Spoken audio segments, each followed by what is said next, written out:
हमें सिक्योरिटी भी देते हैं और हमें कन्वीनियंस भी देते हैं, तो ये बड़ा ज़बरदस्त हमें यहाँ पे मिला है मौका इनके साथ। Thank you so much for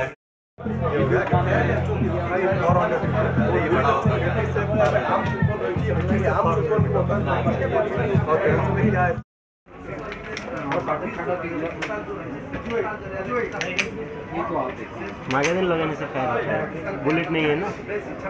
Pakistan और इंडिया का ये बहुत मोहब्बत का रिश्ता है आपस में लोगों का।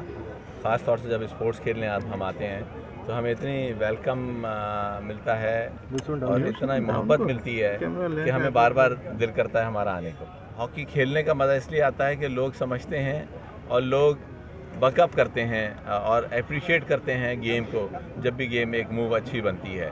मेजर जनरल साहब मेरे भाइयों की तरह मिले हैं, बहुत मोहब्बत के साथ उन्होंने मुझे पुराने दिन याद कराएं जब ये स्कूल कॉलेज में देखते थे मुझे, तो ये बहुत मोहब्बत की बात है। मेरे कुछ रिश्तेदार भी यहाँ रहते हैं, दिल्ली में भी और लखनऊ में भी, वो मैं बात करना भूल गया था टाइम पे।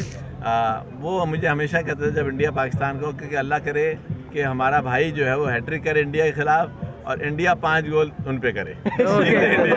Thank you so much Bhubaneswar. है कि हमारा जो प्राइम मिनिस्टर हैं इस वक्त इमरान खान साहब, वो जो बोलते हैं वो करते हैं और वो सच्चे इंसान हैं। मैंने आज तक उनको, क्योंकि हम तो उनके साथ खेलते आए हैं, मैंने आज तक उनको गलत बयानी, झूठ, इन चीज़ों से बिल्कुल भी मैंने कभी आज तक ज़िंदगी में मैंने उनको नहीं देखा।